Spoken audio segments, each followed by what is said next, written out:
Everyone, welcome to episode 2 of my podcast. Today I have a super special guest here, a big inspiration to myself, soon to be 7-figure Amazon seller, salsa dancing extraordinaire, and former lived in his car and now lives in a really nice spot in Miami. So without further ado, I'm super excited to have Romer the Romer here today.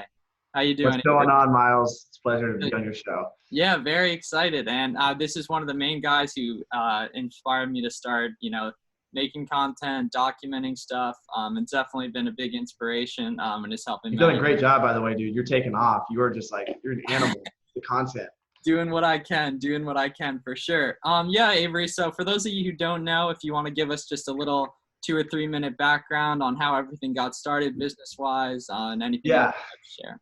So I started, when I was in college, I wrestled, and I started selling my own textbooks because you know how it is. You're still a college student. Like the textbooks are ridiculous, and so I wouldn't want to sell them back to the bookstore because I felt like I was getting ripped off. So I was like, I'm gonna sell these myself. It actually wasn't too hard to sell on Amazon at the time. Like I was so stupid back then. Like I would take pictures of the book and myself like in the background because I was like, I love there's an epic photo you shared sometime in the last year of you with the book. Like that's like one of my first listings ever. I was like, no one's doing this on Amazon. I'm sure adding a picture of me next to it, and who knows if that would have helped or not. But that's how I started. Then I started selling my friends' books, and I would give them like I don't even think I would take a cut. I would just do it because I was like, screw the bookstore guy. Like we're gonna make money doing this. Then everyone started talking about it. I was like, I'm not gonna do this for free. I'm gonna like take a cut. So I started taking like a 30% cut. I don't even know how I factored in profit back then. I probably lost money because I look at sales price and assume it was profit. Yeah. And then I took a $700 loan from my dad, purchased all the textbooks I could one semester because word of mouth was going crazy. Everyone was selling me their textbooks, and I would just be like drinking beer in my dorm room. And I was like, come in, give me your books, and I'll pay you cash. And so that happened. And then I graduated college. I was going to go to physical therapy school, which would have cost me about $60,000 to $70,000 in debt. So I would have gone negative. And after shadowing physical therapists, I was always asking them questions like, how much money are you guys making? Like, are you making more money in the past than in the past? Like, how is this profession going? They're like, no, we make the exact same. And one of the physical therapists, he only went to college for 2 years. So he went to college for 2 years, got his degree, and became a physical therapist. I was like, I have to go to college for 4 years undergrad and then 3 years through doctorate. This doesn't make sense if I'm going to get paid exactly the same. I traded 7 years of my life. I traded 2 years of your life. And the price of education just kept going up. And I was like, I don't know if I want to do this or not. Like, I just saw myself becoming a corporate, me and Ray can have this term, a corporate cuck. I was just going to end up, working as a physical therapist, which I would love to do. Like, I would love to help people with their bodies. Like, that was my passion. But I just saw the numbers didn't line up. 2 weeks of vacation a year, I was like, screw this. I'm going to do anything but this. So then I started my own landscaping company with my friend living at my parents' house. And that went well, but it was my first partnership, which thank God I had a partnership that early on. I realized that I was putting 110% effort in. He was putting 30% effort in. He's a good guy, still one of my best friends, but he had a family. He had, he's working a full-time job. Yeah. And I was just like, I can't put in this much effort and only yield half the reward for putting in twice as much effort. And this whole time I'm still selling textbooks. So keep in mind, like I'm cutting grass, I'm working hard. I refresh my phone, I see $110 book selling. I'm like, dude, I'm making more money selling a fucking book than I am like working hard all day cutting grass. And I have to split the profits. So I ended up selling that company for $4,000. So this is 2017 about, or what's 2017. The timeline on this? That's when I graduated college. I graduated college 1 year early because I kind of hacked the system. I took a PLEP test. I just jammed a lot of hours together, but it wasn't extremely hard. I was doing like 18, 20 hours a semester. They did like a 24-hour semester for me just because I took so many tests that semester. But I kind of hacked. I literally Googled how to graduate college early because I wanted to go. Yeah, I'll be graduating 1 semester early as well. And what I did is just 5 classes, 2 back in June for the summer, which was a sweet deal, and then 5 this semester as well. But online classes, if you just get a couple easy online classes, you can respect the hours. So then I successfully sold that business. It kind of blew my mind. I sold the customer list, which was literally a list of addresses in the neighborhood that I was cutting grass in. I sold it for $4,000, like in Excel. Oh, wow. And I was like, holy shit. Like that's probably my biggest first business win was when I sold that customer list. I was like, holy shit, like this is real. Then I coached wrestling, which was even more my passion. It's, by the way, check this out. I just went running. These fucking. I saw your story. Went running to my wrestling thing now because all my shorts are dirty. So I coached wrestling at my old high school for a year, that was so much fun. I got paid $1,000. Yeah, for 3 yeah. months of work. I can imagine it being a ton of fun though. Yeah, and that's the thing is like the way we operate, like money can come in 24/7, you know, so you can go running at noon like you just did, like we were talking about. Like I was just on a bike ride. Not to interrupt. So you were coaching wrestling? Yeah, I was coaching wrestling, but no, that's good. Like that's the whole point. Like yeah, I enjoy coaching wrestling, but I put in like extra hours. All my weekends were gone at wrestling tournaments, which I had fun, but I just wasn't making money doing it. Like I made way more money back then sourcing from Goodwills and thrift stores, and I didn't even know what I was doing back then. Like I had no idea, but I was making a lot more money selling books, and I wouldn't even consider, I wasn't a full-time bookseller. I was still living with my parents, trying to figure things out. I think I said I was going to go to physiotherapy school shortly after that. I was like, I'm just taking a gap year, and I kind of had like a quarter life crisis. I was like, holy shit, like I know if I commit to go to school, I'm going to finish, because most of the time when I commit to something, I finish it. Like I committed to wrestling, did it for 10 fucking years of my life. Like when I commit, I'm doing salsa dancing now, I'll do it till I'm 65. Like I know when I commit to something, I really mean it, I'm going to do it. So I was like, if I commit to this, I can say goodbye to my 20s and all the travel I'm going to do, because I'm going to be a physiotherapist and I'm going to have 2 weeks off each year. Nothing against the physiotherapy profession. It's just the way it's set up. You know, I just knew that's how, and I knew I also wanted to be an entrepreneur. So I knew I was probably going to graduate with a lot of debt and then try to start my own physiotherapy. Start your own practice. Yeah, that's what I was just going to say. Which was going to be, I can't imagine having $60K in debt, trying to start my own business, and then juggling. I just learned how to be a practitioner through school. And I knew I would either decide to be a practitioner or I couldn't do both. I couldn't be a practitioner and a business owner at the same time. Because you know how it is, like running a business. I already knew that I was going to juggle so many things. And if I started my own clinic, why would I just start my own clinic, you know, out of college and not be a physiotherapist, just start a physiotherapy clinic and hire physiotherapists? So I kind of had that conundrum. I was like, I don't know what to do here. And I was like, I just want to travel. That's all I want to do, is I want to travel the world. And I didn't have any money. So I took my Toyota Corolla, took out the front seat. I laid down a wrestling mat from my high school where the front seat was. I gutted out the back seats. And so I put down this plywood board with the wrestling mat on top of it. And then I completely pimped out the inside, like the interior had, you guys can watch YouTube videos of this, by the way. Go back to my very first YouTube videos. I had like insulation on the inside. It was like nobody could see in it at nighttime. The insulation didn't really help out too much with its true purpose, which was to insulate the car, but it helped prevent people from seeing me. So I did that, and I went to Memphis, Tennessee from Nashville. So it's 3 hours away. Slept in my friend's front, like their front yard, and I was like, oh my God, this sucks. Like I was so scared. His fucking cat jumped on top of the car, and I was like, I'm not gonna be able to sleep in this thing long term. Like the whole car was shaking from the cat jumping on it. And I was like, there's a bear outside. There's someone trying to rob me, and I was terrified. But a couple weeks in, I think I was in like New Mexico or something. I was good. I could sleep anywhere. I could sleep in Walmart parking lots, national forest, rest stops, wherever. Like I was good to go. Like I had peace of mind. I slept with a dagger that I bought off Amazon and pepper spray. And I sometimes, if I was really scared, if I was in a sketchy area like Seattle, I was in like a weird neighborhood. I don't know why I was sleeping in this weird neighborhood, but I didn't die. So I had my dagger and my pepper spray, and slept with it. Yeah, pepper it was so spray much fun. Too. Yeah, and there probably was definitely a certain level of freedom, independence that was needed. Yes, it was like such a good feeling. And then, yeah, it was a good feeling. It definitely had its ups and downs. Like I realized one thing. I'm glad I realized this early in my life is, like for me personally, I think this is for a lot of people, when they travel, when they do things, when they experience things, it's good to experience them with other people. Because if you're by yourself, it's great, you know, for Instagram, it's great for pictures or whatever, but you want to be able to share an experience with someone. I remember going to the Grand Canyon, and it was fun, but I was like, dang, I wish I had someone here to like smile with and experience this with. And meanwhile, the whole time I'm picking up my book hustle doing this. So I'm, you know, going to thrift stores a couple hours a day, and just getting enough books to survive. And, I was super inefficient looking back on it. Like I wouldn't plan my routes out. Nothing I recommend now to my students, but it was enough.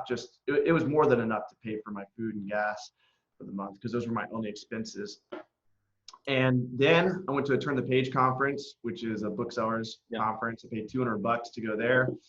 Met Reezy Resells. I met Caleb Roth, the book flipper, and that's when I realized like people are actually doing this full time. These people just aren't fake YouTubers, like they're real. And I just modeled them and just kept grinding. And then fast forward almost a year, fast forward to that December, I went on a trip to New England, and I realized on that trip, I realized my buddy couldn't sell popular textbooks, but I could. And so I was like, dude, I'll sell these textbooks for you. And then word got out in Facebook communities that I could sell popular textbooks and nobody else could. And I started restrictedinventory.com.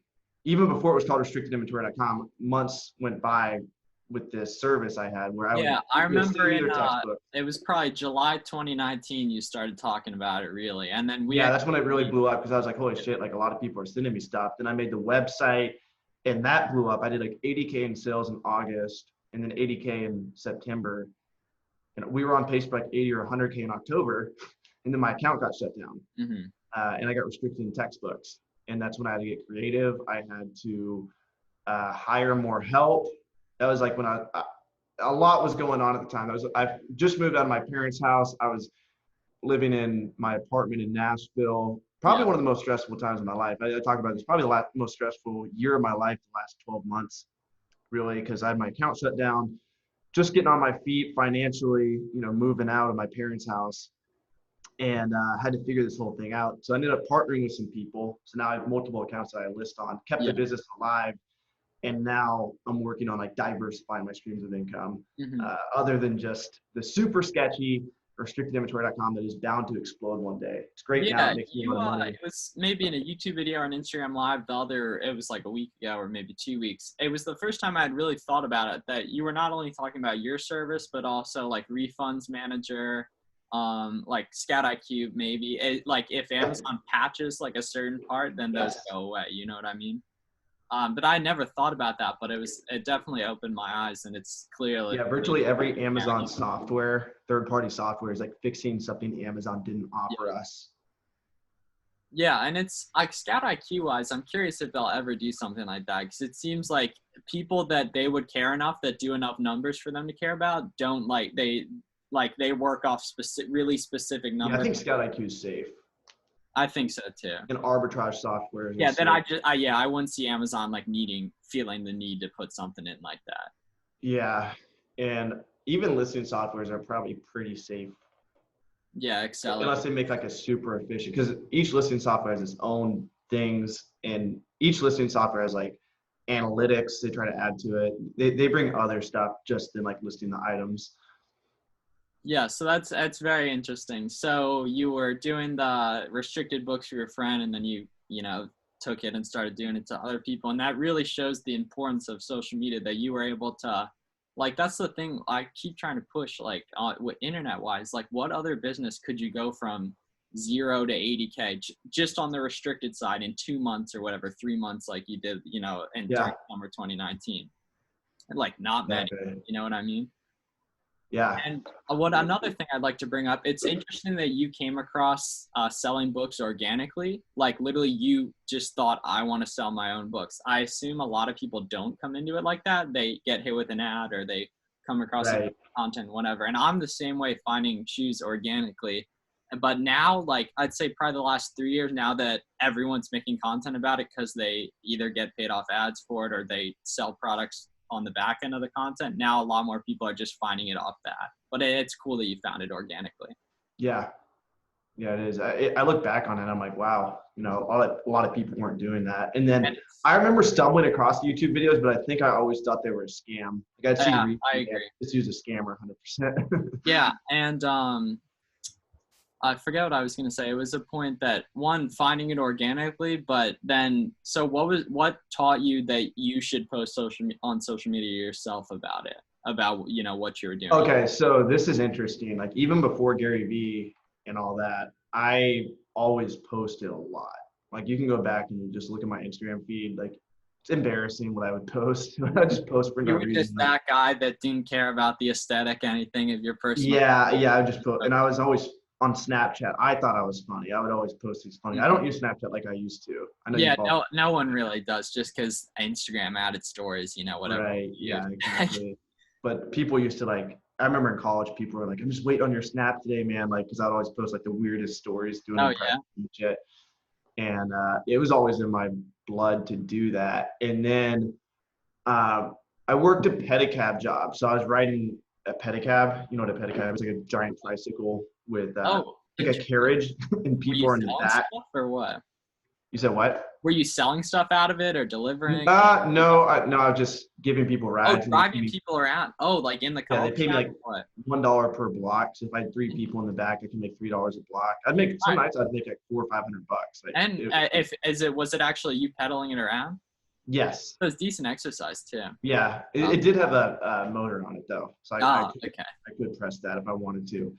But I was doing that, and my boss at the time, Dustin, he was like, "Do you know who Gary Vaynerchuk is?" He's like, "You should look him up." And I was like, "Gary who?" Like, and I looked him up, and I started watching a lot of his content, and it just made so much sense what he said. I Yeah. think he said something about like there's so many eyes. He always uses a lemonade stand example when he started the business. He like, the story where he would have all of his friends working the tables, Yeah. and then he would watch the drivers where their eyes would go.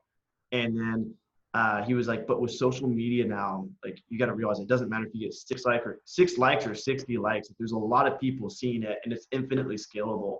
And I was like, wow. Like I wasn't even thinking from a business perspective. I was just like, okay, like there's a lot of opportunity posting on social media. So I'm just going to start doing it more. And it always made me uncomfortable being on camera. And that's probably part of the reason why I did Snapchat back in the day, because I've Oh. always been the type of person where I go after whatever makes me uncomfortable. Mhm. Arguably why I got into wrestling, arguably why I know it's why I got into salsa dancing. Mhm. And I know it's why I started posting content, because I didn't like being on camera. I was like, all right, I'm gonna stop being a bitch. I'm gonna pull out this camera and I'm just gonna talk. That's without a doubt, at least my opinion, that's the reason why so many people don't start, because they won't just pull it out and post it once and get 3 likes. Exactly. You And know I what wanted to do that. And then Gary Vee was like, he was always talking about documenting versus Yeah, document, creating. don't create. People, yeah. And once again, this is anyone asks me like I want to do this, whatever, I'm like, all right, start posting about it. But then like I can't do this, I can't do this. I'm like, document, don't create. It's like the single best punchline, like one of the best quotes for everything we do. And they're like, all right, that makes sense for sure. Because then you don't have to think about it. Like you're already doing really cool stuff. Yeah. Just pull your camera out and record it. Yeah. Record the good, the bad, the ugly. Don't record too much of the bad and ugly, because nobody really wants to see that shit. Like early on, I would record more of the bad and ugly, but like honestly, like people gotta get on social media to have good feelings. Yeah, and speaking in the terms of the bad and ugly, mistakes other people can learn from, that might be a different case. Yeah, reframe it. You know what I mean? And also it's dangerous to yourself, to your own psyche, because some people do really resonate with negative content. And what you don't want to do is you don't want to post negative content and just get a bunch of likes, a bunch of comments coming in, and you're reinforcing that bitch ass thought pattern in your head that probably wasn't even real. You just had a bad day, and now everyone's like, oh, I'm so sorry for you. And all of a sudden you're going to post more content like that. And like, you're going to develop yourself as like a worse person because you're reinforcing these bad thought patterns. Yeah. Yeah, so another thing I'd like to touch on. So you made the big move, Nashville to Miami, small, I assume, like suburban life that you had lived your whole life up until then, and then you made the big move to Miami. Yeah, well, Nashville's kind of getting bigger, but it's nothing like Miami. But yeah, exactly. So tell us a little bit about that. Yeah, so first of all, this shows how crazy I am. I took like a $1,300 business loan out when I moved into my apartment in Nashville, because I was like, I don't want to live with my parents anymore. So I took a business loan out, and I used it to pay rent for the first month. And I was like, I'm going to make this work. I don't care. Tony Robbins always talks about setting a new standard. Once you set that standard, you have it until you move it up again. And then I was like, I'm going to move my next standard to having my own place and providing for myself. Like that was my standard. So that was the first thing I did. Then so we could talk about how I was able to live with Rake and Profit now, but long story short, he called me and he was like, yo, I'm moving to Miami. Do you want to come with me? And I've been studying like, a lot of, everybody says this is just business. It's like, you're the average of the 5 people you surround yourself with. Yeah. And I was like, I rejected several roommates from living with me in Nashville. Several of my friends wanted to move with me. One of them was like an alcoholic. The other one, I love him. He's a great friend of mine, but he's too chill. He's too relaxed. He's not in the same wavelength as me in terms of like wanting to grind. Another one, was same thing. He just wasn't as ambitious as I was. And selfishly, I was like, I have to protect myself right now from any outside noise. And when Raycon called me, I was like, yo, do you want to move in with me? I was like, shit, like, that's a roommate I would like to have. Yeah, and you had already, spent a little bit of time with him, coming to his place, the Tony Robbins event you guys went to. Yeah, so actually how I met Raycon was, I met him at a Vegas event, which is why you should get out and network. That's a huge tip to your audience. Like, get out of the house, network. And by the way, content does that. When you post content, you are networking. Yeah, because there's a lot of, like, I'm in a few group chats in different niches there's tons of ideas in there. Creativity's flowing. I'm sure, you guys. Exactly. You're just going to meet more people. Like, you posting right now and you even making this video, someone from my channel is probably going to come watch it, learn about you, and that could lead to some business relationship in the future. Yeah. It's even better in person, but it's not as scalable in person. But I met him at this event, and I knew of his YouTube channel. I didn't watch a lot of it, obviously, but I respected him because he had 140,000 subscribers. Yeah. And I was like, I want to learn more about this guy. I had watched a couple of his interviews, though. Yeah. And, when I come to someone's, just a quick point, when I come to someone's page, I typically, we talked about this before, is I watch, like, I'll do small little binges. Like with Raycon, I like a lot of his talking about, how he came up. He shares a lot of numbers, so I like looking at the little videos. He shares different numbers and stuff. But yeah, you were saying? So I talked to him, like, yo, dude, I was like, could I get your phone number? We could shoot some videos. Because he said he wanted to shoot some videos with me. And I was like, yeah, man, let's exchange numbers. And he's like, just add me on Instagram. And I was like, oh, okay, I see how it is. I'm gonna add him on Instagram instead. And I was like, okay. And I was like, all right, he's not gonna want me to be on his channel. Like, he's just saying this to be nice. So this is before restricted inventory. I was doing a lot of liquidation deals. Like, my sales were like, they're at $20K a month in the off season. So not even textbook season. So that's very hard to do if you're not doing it. Or I assume you were doing bulk and liquidations. Yeah, but those got to be hard. It was just liquidations. Yeah, I wasn't even doing bulk at the time. I wasn't doing, I was just cherry picking like crazy and doing liquidations. I was traveling around. And I did this liquidation deal in Washington, D.C. And I called Raycon. All right, I didn't even call Raycon. There was a video of this guy in Nashville playing a violin that I took. I took the video. This guy at a salsa event, he was playing a violin, and he looked like Raycon. He had the same beard. Mm-hmm. And I took the video and I added Raycon Profit in it, and I put Raycon Profit's playing the violin or something like that. And a lot of people thought it was him. He put like a laughing emoji. So then, like, fast forward a week, I hit him up again. And I'm telling this story because it's important on like how to network with people on Instagram, because I think a lot of people can learn from this. I'm in Washington, D.C. I'm like, yo, dude, I'm in your backyard. He's in fucking Connecticut. I'm in Washington, D.C. I'm still 10 hours away. Yeah. I'm like, you want to shoot some videos? And he's like, oh yeah, if you're nearby, just, swing through. And so I go to his place. I'm like, yeah, let's shoot videos, man. I ended up staying at his house for 4 nights. We become pretty good friends. That's such an epic story. Like, I'm sure he maybe wasn't even expecting you to sleep there or something. Exactly. Yeah. And that's because I knew if I stayed at his place, this is another thing I learned living in my car is like when you stay at someone's place, they feel like closer to you. Because I think they call it the Benjamin Franklin effect. When someone does you a favor, they like you more than if you did them a favor. Because they feel like they sacrificed something for you. Yeah, and there's an attachment. Breaking down the whole psychology of this. And what happened next? So this is in spring 2019 then, right? Yes, this is spring 2018. Yeah. So right over there is American Airlines Arena. Wow, where the Heat play. That was where the Tony Robbins. Yeah, exactly. Yeah, that is wow. That's where the Tony Robbins event was. And so we went there. If you guys have never been to a Tony Robbins event, you should go and listen to at least 2 hours of Tony Robbins on YouTube. And there's a Netflix show, I'm Not Your Guru, he did a little film. Actually, that was awesome. Yeah, that's good too. But his YouTube content, like, just listen to 2 hours of like a compilation video of him and just do that, once a month for a couple of years, and he'll really influence the way you think. So we go there, he gets us in crazy state. Like, we're doing like all this crazy fucking, like, yes! Like, running over fire.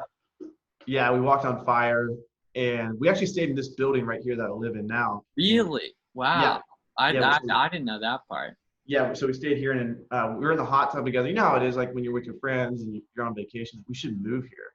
So he said that, and I was like, I looked at him, I was like, he might be serious, but I'm just gonna say yes. Okay, yeah, like let's move here. And he calls me up a couple months later in December. This is when the shit show happened. This is when my account was shut down, no revenue. I still have employees that I Yeah, just because I hired. think he came to like a second Tony Robbins, so I'm sure that really Yeah, influenced. he went to Destiny, he and was that's what prompted him to move. yeah. So he's all fired up. His life coach is like, "You got to make the decision now, Rakin, or you're never gonna make it." And he's like, he said something like, buy the plane ticket and sell everything you have in Connecticut and post it on social media. Like he told him to do that. Something along those lines. Burn all the bridges. So Rakin calls me up. He's like, "Hey, I'm moving to Miami. I need a hard decision, like yes or no." I'm like, "Holy shit, dude! Like, I'm going through some shit." I didn't tell him I was going through some shit. I'm going through some shit. And like, my lease doesn't end for another 6 months. It's $1,300 a month here, which was a ton for me to pay by myself starting out. It's just like, oh my God. And I was going to be paying way more down here. Yeah.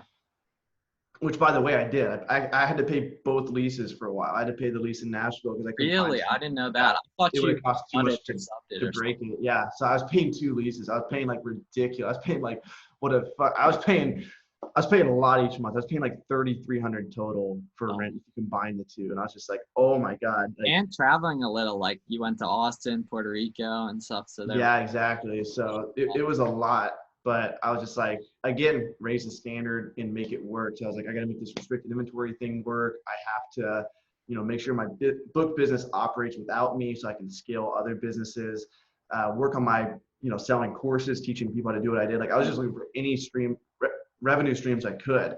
But yeah, it really lit a fire underneath my ass and got me down here. And now I can say for the last like 8 months I've lived here, he's definitely rubbed off on me in terms of like marketing. yeah. And more content. imagine if you had to do Corona by yourself. You know what I mean? Right. Yeah. Exactly. That's like, I that just came to me and I was like, damn, like, cause just, I imagine this as just being a dude who still lives at home, whatever, still finishing up school. But the creative juices, the energy must be at such a nice high level when you're around like dudes who are doing exactly. Yeah. Maybe they're it was a blessing in disguise for sure for Corona to happen with him, because I look at him as a mentor, and to have him in the same space as me, like we're like literally like, this isn't a big apartment. We're quarantined for several months together.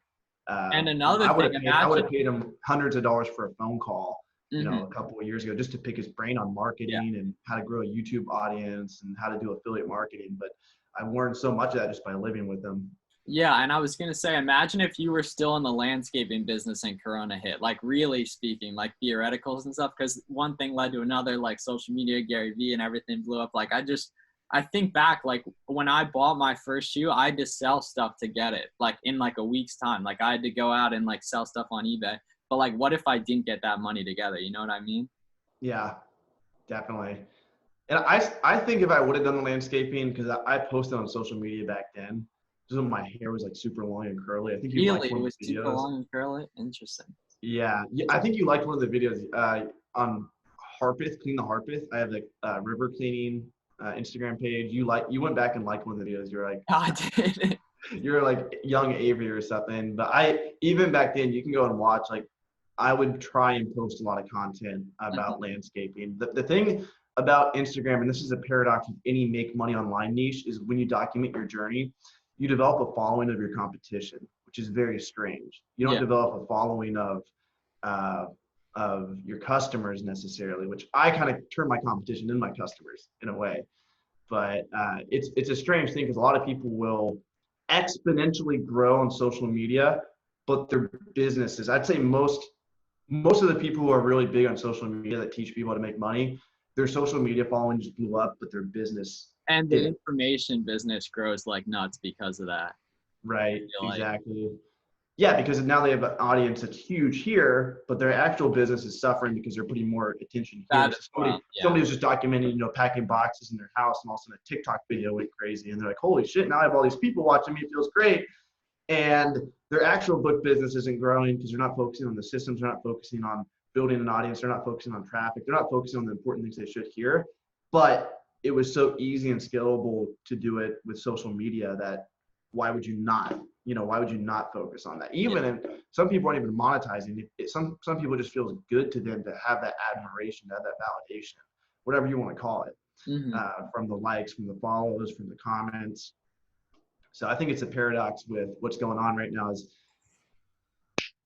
I like to look at it as like it's a jungle versus a desert versus the Arctic. Like you have different landscapes for businesses, and social media is like a temperate forest. Like you can plant anything and it'll grow. It's very nice. Like things can just explode. It's not like a desert where you have to find an oasis for it to work. And some businesses, like I'd even argue that bulk books are like this. They have such a bottleneck. It's bulk books is probably more like a desert. You have to find like a good source, which is like the oasis. But then to scale it, you can't go super big because pretty soon, how many truckloads can you process a month? So every business has different bottlenecks, and social media doesn't really have a bottleneck because 1 million people can watch your video or 10 people can watch your video. It's the same work for you. Yeah, information products the same way, just building off that. But yeah, so we had a great conversation. One thing I'd like to ask you, just to end off, is if you could give one tip to your younger self or to a younger member of your audience or someone listening to this, what would that tip be? I would say right now, network as much as possible. Slide in DMs, go to events. Don't ever limit yourself to one thing. Explore different markets, see what you're good at. But most importantly, network. All right, definitely appreciate it. That was Romer the Romer. I hope you have an awesome day, everyone listening. And if you hear this, give it a like or a 5-star. But definitely appreciate you, Avery. Thanks for coming on. So, yeah.